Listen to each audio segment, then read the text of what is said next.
Welcome to Tripura Info News Update. Tripura tribal areas autonomous district কাউন্সিলের অধীনে আগামী সেপ্টেম্বরের ভিলেজ কাউন্সিল নির্বাচনকে ঘিরে বিজেপি ও তিপ্রা মথার নির্বাচনী সমঝোতা নিয়ে জল্পনা তুঙ্গে। মুখ্যমন্ত্রী ড মানিক সাহা জানিয়েছেন, তিপ্রা মথার সঙ্গে আলোচনা চলছে, তবে সমঝোতা না হলেও বিজেপি একভাবে নির্বাচনে লড়তে প্রস্তুত। অন্যদিকে তিপ্রা মথার বিধায়ক রঞ্জিত দেববর্মা স্পষ্ট জানিয়েছেন, কেন্দ্রীয় সরকারের সঙ্গে হওয়া ত্রিপাক্ষিক চুক্তির প্রতিশ্রুতি বাস্তবায়িত না হলে দলটি একাই নির্বাচনে প্রতিদ্বন্দ্বিতা করবে।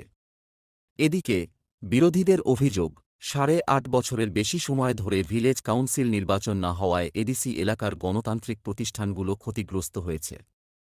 তারা সরকারের বিরুদ্ধে রাজনৈতিক কারণে নির্বাচন বিলম্বিত করার অভিযোগও তুলেছে।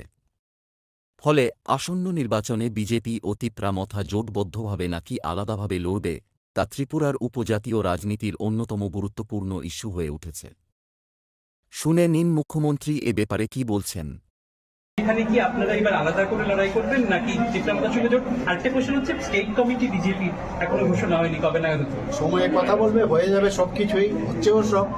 আর ভিলেজ কমিটির সেটাও আমি আগেও বলেছি, সময়ে কথা বলবে, এগুলো নিয়ে আমাদের কথা চলছে। এর আগেও কথা হয়েছে, এডিসির সময় আমরা একজন আরেকজনের সাথে কথা বলেছি, ওনারা বলছেন না আমরা আলাদাভাবে করবো, আমরা আলাদা করেছি, এটা হয় পলিটিক্সে। তো এবার বিসি ইলেকশনও কথাবার্তা চলছে, সেখান থেকে যা ডিসিশন নেবে আমরা প্রস্তুত। যে কোনো সময় যে কোনো জায়গায় ইলেকশন জন্য আমরা প্রস্তুত হয়েছি। হারজিত থাকবে, হারজিতের জন্য আমরা কোনো চিন্তা করি না। আমাদের মেইন হচ্ছে মানুষের সেবা করা, মানুষের জন্য কাজ করা, দিস ইজ ইম্পর্টেন্ট। আর মানুষের সাথে একটা রিলেশন, আর্থিক রিলেশন করা, সেটা ইম্পর্টেন্ট।